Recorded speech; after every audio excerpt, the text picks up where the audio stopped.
My name is Natalie Brooks, and I am 29 years old.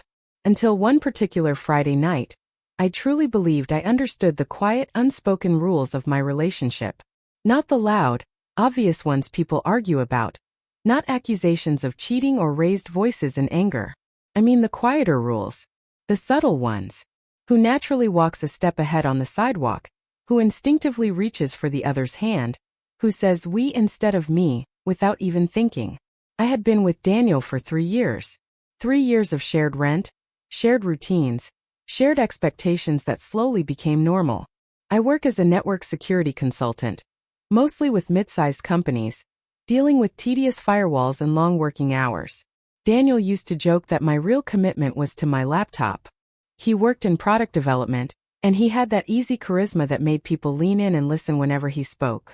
We moved in together about 18 months ago. Things were not perfect, but I believed we were stable. Solid. That Friday started like any other. Daniel had been talking about this party for weeks, mentioning that a college friend was hosting something big in a converted loft downtown. He seemed unusually excited, checking the guest list, wondering aloud what people might wear, casually dropping names I did not recognize. I did not think much of it.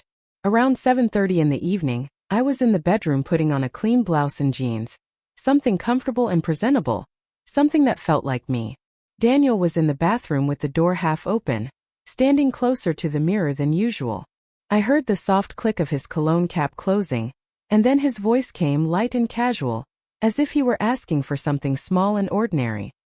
He called out to me and mentioned the party, then after a short pause asked if I could behave as though we were not together that night. I froze in the middle of buttoning my blouse, my breath catching. I asked him what he meant. He stepped out, still holding his phone, glancing at his reflection from a different angle. He explained that he simply did not want us to appear too much like a couple, suggesting we mingle separately because it would be more enjoyable. That was when I really looked at him.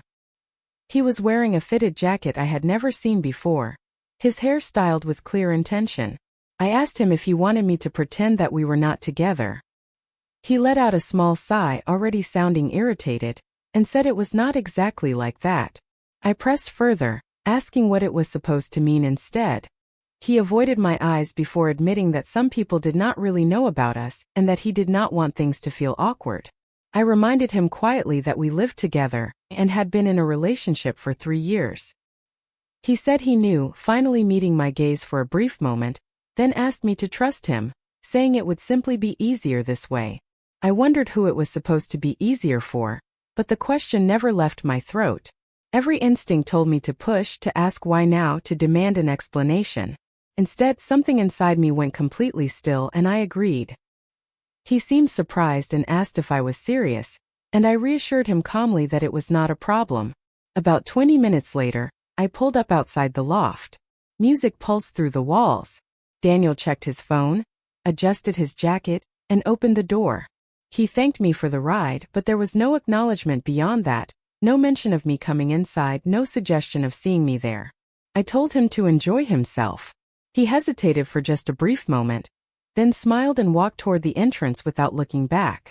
I stayed there with my hands resting on the steering wheel for a moment before driving home. The apartment felt wrong the second I stepped inside. Not empty but wrong, like something had shifted slightly in a place I knew too well. I closed the door quietly behind me. My heels clicked once against the tile before I slipped them off and placed them neatly by the entrance, exactly as I always did. The microwave clock showed 4 minutes past 8 in the evening, earlier than I expected. I stood in the kitchen, still holding my keys, staring at the faint coffee stain on the counter where Daniel had spilled it that morning and never cleaned it. It was a small, insignificant detail, yet tonight every detail felt sharp. I replayed his words in my head. Not a request for space, not a need for air, but something much clearer, something that felt like being erased. I leaned back against the counter and let the silence stretch. There was no music, no television, only the low hum of the refrigerator and the sound of my own breathing. I realized I was not angry, which surprised me. I had always imagined betrayal would feel loud and explosive, but instead it felt clear, almost calm. I walked into the bedroom and opened the closet. Daniel's side was cluttered, jackets overlapping and shoes pushed beneath the rack. My side was neat, everything folded carefully. I reached for the Old Navy duffel bag on the top shelf, the one with the slightly frayed zipper from a work trip years ago, and paused with it in my hands. I am not an impulsive person. I evaluate risks for a living, looking for vulnerabilities before systems fail. I do not act on feelings, I follow patterns. And suddenly the pattern was undeniable. The way Daniel had started walking slightly ahead of me. The way he had stopped tagging me in photos. The way his answers had become vague and almost rehearsed. The way his style had changed, not necessarily better but different, as if he were presenting himself to an audience that did not include me. This was not about one party. This felt like an audition, and I was not meant to be seen. I placed the duffel bag on the bed and began packing in a methodical, efficient way. Clothes first, then work essentials, toiletries, my laptop, documents, and charger. I did not take the framed photos. I did not touch the bookshelf. The couch was not mine, and neither was the television. I was not erasing myself from the apartment. I was simply removing myself from it. An hour passed quietly. There were no shaking hands, no tears. When I finished, the room looked exactly the same, except for the empty half of the closet. I tore a page from a notebook and wrote slowly and carefully. You wanted me to act like we were not together, so now you no longer need to pretend. Take care of yourself. I swear I closed my eyes for a moment. Lila continued speaking, her voice unsteady as she explained that he had invited her to the party that very night. She said they had been standing close together, and then at some point he started boasting. He was bragging openly. According to her, he told people he had some kind of arrangement, describing me as something he needed to get rid of, even calling me dead weight in his exact words. The room around me seemed to fall completely silent as I listened. Lila went on to say that people had asked about me, wondering where I was. She explained that Daniel had laughed and dismissed the question, acting as if there was no girlfriend at all. When things became uncomfortable, he tried to backtrack, saying I was just a roommate, but people knew we lived together. Vanessa, she added, had looked visibly uncomfortable. I asked where he was now. Lila told me he had been pacing, while Vanessa had locked herself in the bathroom. She hesitated before saying she felt I deserved to know all of this. I thanked her quietly and ended the call. I looked down at my phone. There was still nothing from Daniel. I turned it off and lay back. For the first time that night, something tightened in my chest. It was not pain from loss. It was relief. I woke up to the sound of my phone vibrating itself off the nightstand. Once, then again and again. For a brief moment, I did not recognize where I was. The ceiling above me was unfamiliar, and the air carried the neutral scent of hotel detergent instead of Daniel's cologne mixed with burnt coffee. Then everything came back, heavy and undeniable. I reached for my phone. 18 missed calls. 34 messages. All from Daniel. The first message had come at 1:41 in the morning, asking where I was and telling me to answer because it was not funny. Then came confusion and anger, saying he had come home and found my things gone, asking what was going on. By 3 in the morning, his tone had shifted, suggesting we should talk and claiming I was overreacting, insisting it was not what it looked like. By 5:26 in the morning, there was only one word left. A plea. I stared at the screen without opening any of them. There were also 3 missed calls from his mother, 2 from his sister, and 1 from Ryan. I answered Ryan. He told me immediately that Daniel had shown up at his place around 6 in the morning, looking exhausted, pale, restless, talking too quickly. Ryan said he had not let him in and had told him he did not know where I was. Then he asked if I wanted him to keep it that way. I said yes, my voice steadier than I felt, and thanked him. When he asked if I was okay, I looked around the room with its plain white walls and no shared memories and told him I was getting there. After we ended the call, I blocked Daniel everywhere. His number, Instagram, Facebook, every possible way he could reach me. I was not doing it to hurt him. I was doing it because I knew myself well enough to understand that if I let him speak, he would blur the clarity I had fought to hold on to. That day passed in a haze of practical decisions.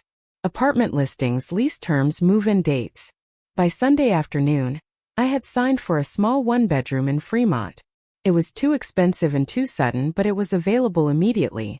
I moved in that same evening with my duffel bag and an air mattress Ryan insisted I take. The space echoed when I walked through it. No pictures, no furniture, just empty rooms and possibility. On Monday morning I went to work. My boss looked at me briefly and commented that I looked tired. I agreed, which was true, though not in the way he assumed. I threw myself into work, focusing on firewalls, threat models, and systems that responded logically when pressure was applied. That evening, my phone rang again from an unknown number. I hesitated before answering. Lila's voice came through softly, saying she knew I might not want to hear from anyone but thought I should know something. I told her to continue. She explained that Daniel had been telling people I left because I was controlling, saying I had become jealous and overreacted. I laughed, surprising both of us. She added that his version was not convincing, that too many people had seen how he behaved that Friday night. Vanessa, she said, had stopped responding to him completely. I closed my eyes and said that was good. Lila continued, mentioning that he had been posting vague things online about toxic relationships and being free. I told her I had already deleted my social media, but thanked her for telling me. She said quietly that I was handling everything well. I questioned that after the call ended. Sitting on the floor of my empty apartment, I finally let everything settle. Not the betrayal itself, but the humiliation, the realization that I had been slowly edited out of my own relationship long before that Friday night. I ordered pizza and ate it straight from the box, then watched old sitcoms until my mind shut down. 3 weeks later, Ryan invited me to a barbecue. I almost refused, but he insisted I needed to get out and meet people. He mentioned that someone named Megan would be bringing a coworker, and said there was no pressure. The coworker's name was Lucas. He was a graphic designer with dry humor and an easy smile.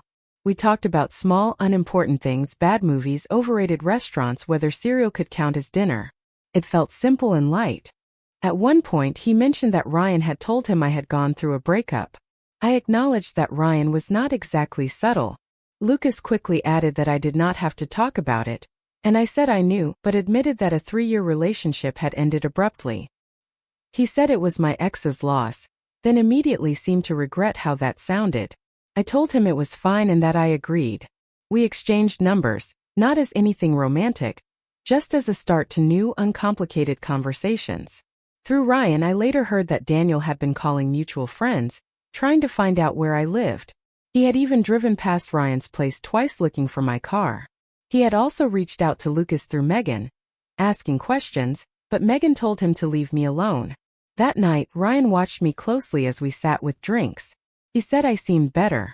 I told him I was functional and that counted as progress. The truth was I still thought about Daniel. Not with longing but with curiosity.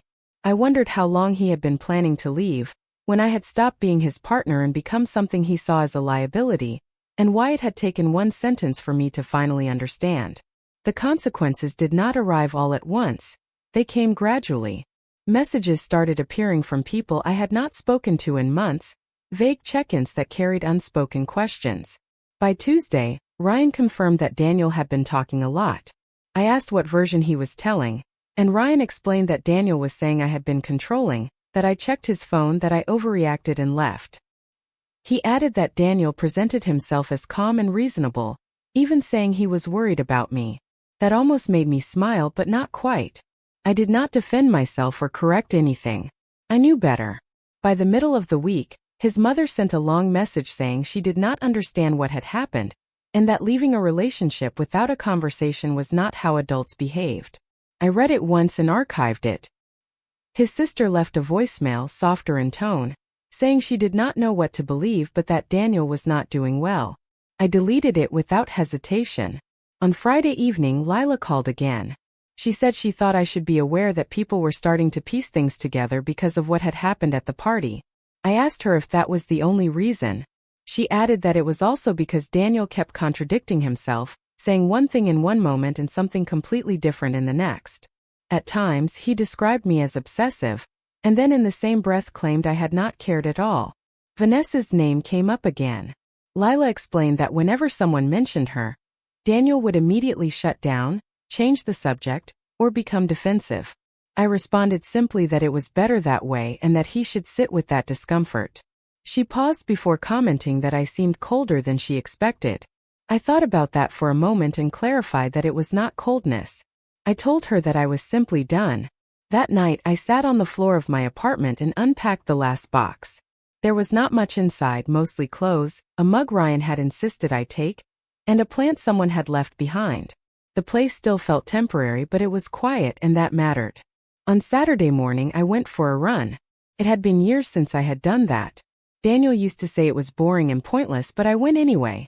My lungs burned and my legs resisted. Yet with every step, something inside my chest began to loosen.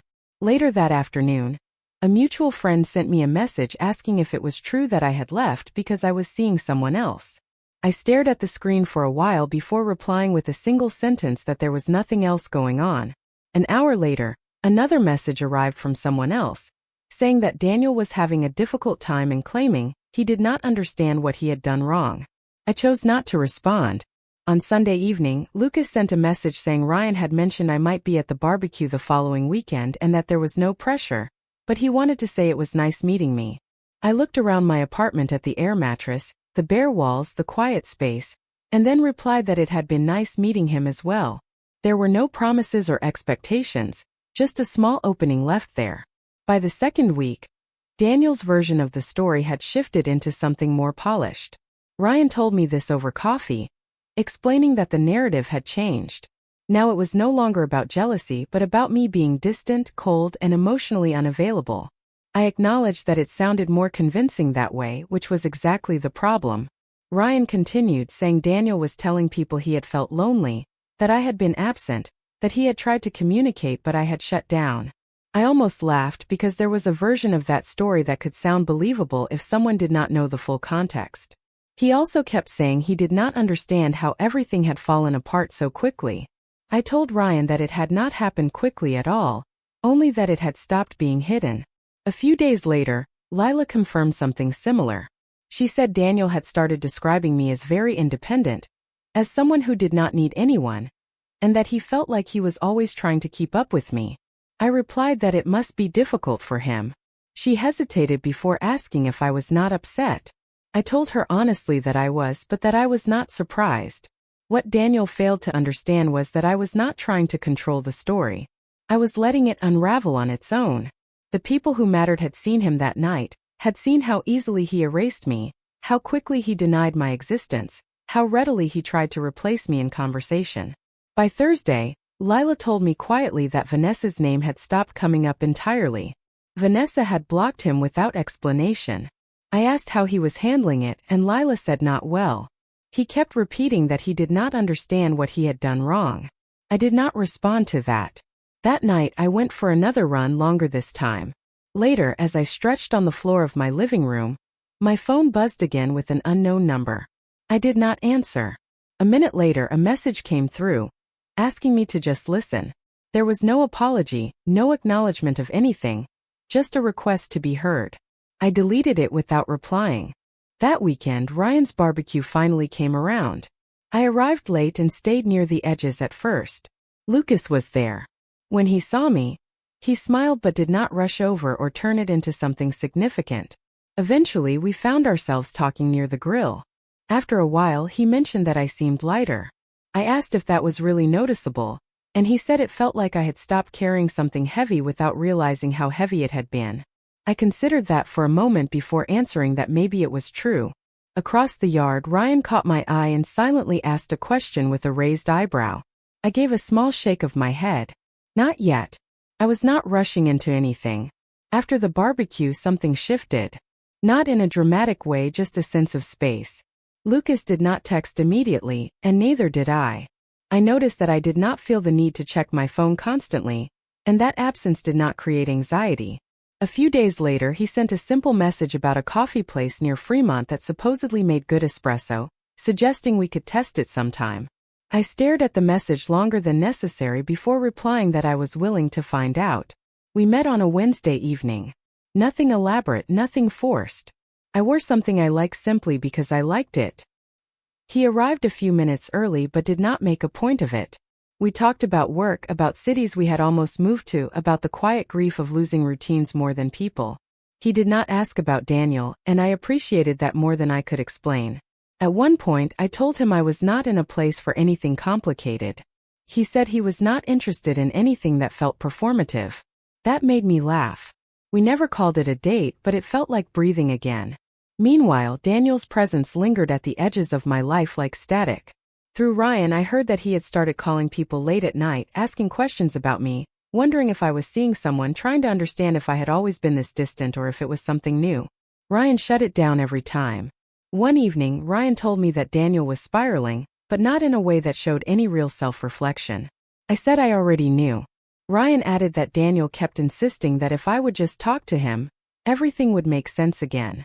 I thought about that. I told Ryan that I did not owe him any clarity. I said he had already been given it, he just refused to accept it. That weekend, I continued unpacking boxes, slowly turning the apartment into something that felt more like mine. I bought a proper bed and a lamp, small decisions that did not require compromise.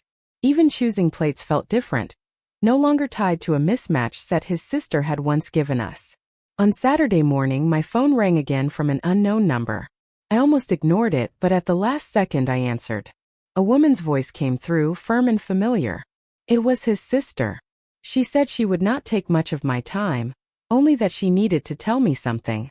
I leaned against the kitchen counter and told her to go ahead.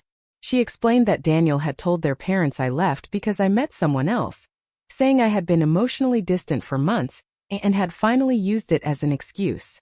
I closed my eyes as she spoke. Then she added quickly that she did not believe him, explaining that she had seen him rewrite reality since they were children. That statement stayed with me more than she probably intended. She said she only wanted me to know and that whatever I chose to do or not do, she understood. I thanked her sincerely. Before ending the call, she added that Daniel had believed that party would change his life. I could picture it clearly, the outfit, the confidence, the calculated distance. When I asked what had happened instead, she said he now did not know how to explain why it had not. That night, I went for another run, longer and faster than before. I was not trying to escape anything. Felt more like returning to myself. When I got back, there was a message from Lucas saying that he was planning to watch a documentary the next evening, and that if I wanted company without the pressure of conversation, he would be there. I smiled and told him it sounded perfect. I set my phone down and looked around my apartment. It still was not complete, but neither was I, and for the first time in a long while, that did not feel like something lacking. Felt like possibility. The call from Daniel's sister stayed with me longer than expected. Not because of what she said, but because of what she did not ask. She did not push me to forgive him, did not ask for explanations, did not suggest I return. She simply acknowledged what was real. A few days later, Ryan invited me over for dinner.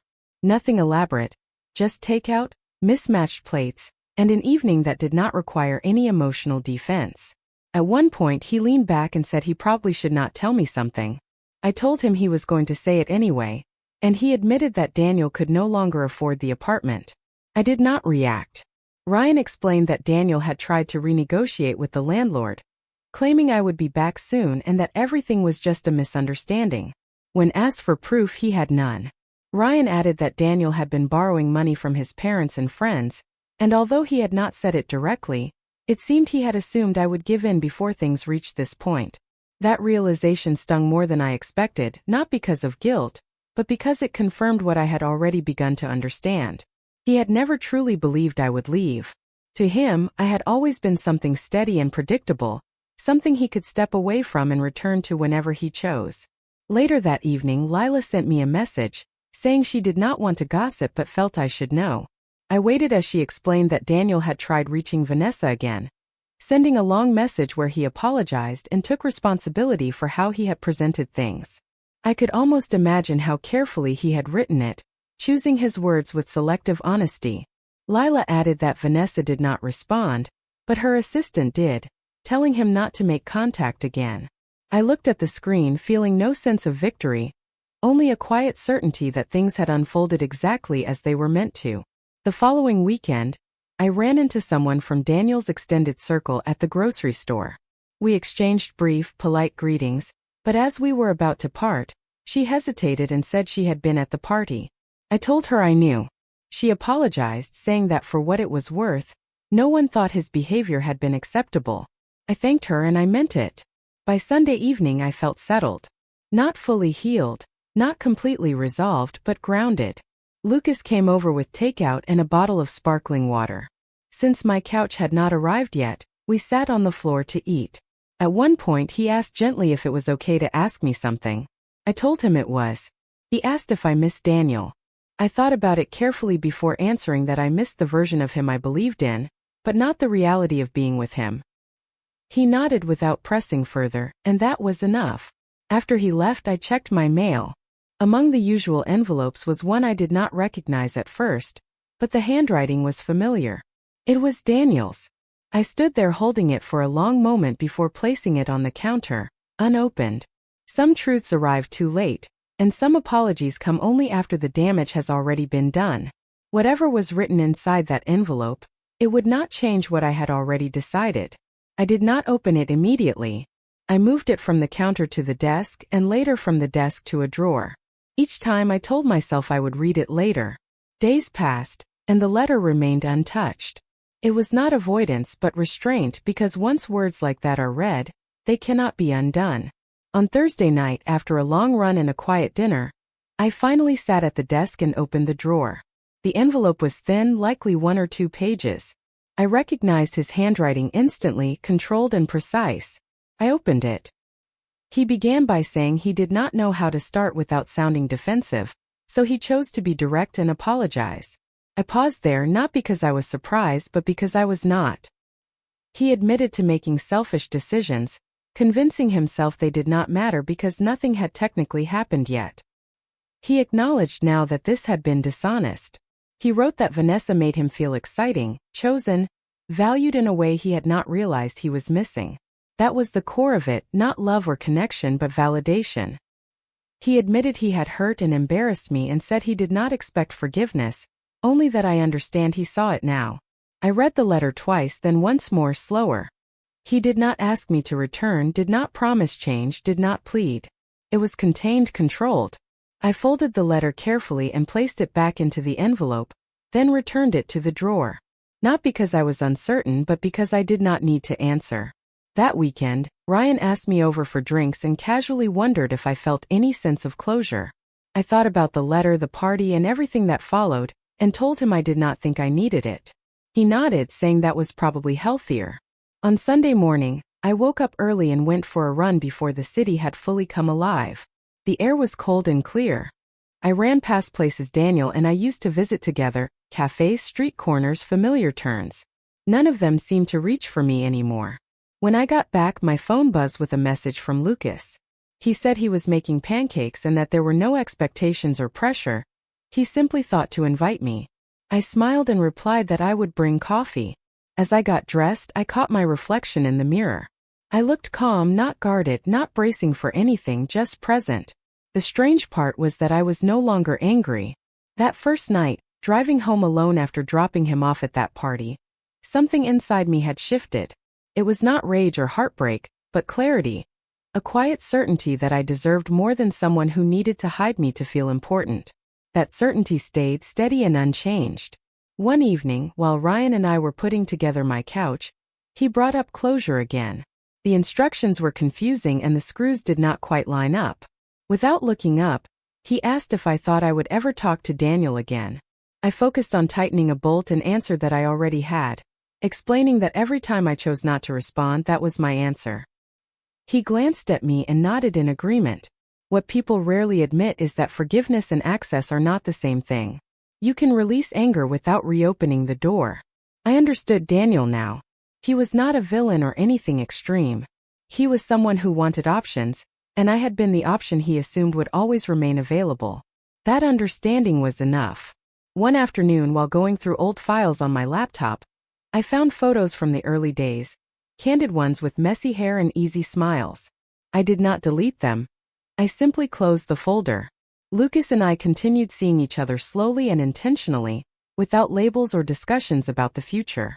We cooked, watched documentaries, and sat in silence that felt comfortable. One night, while we were washing dishes, he mentioned that I no longer reacted the way I used to.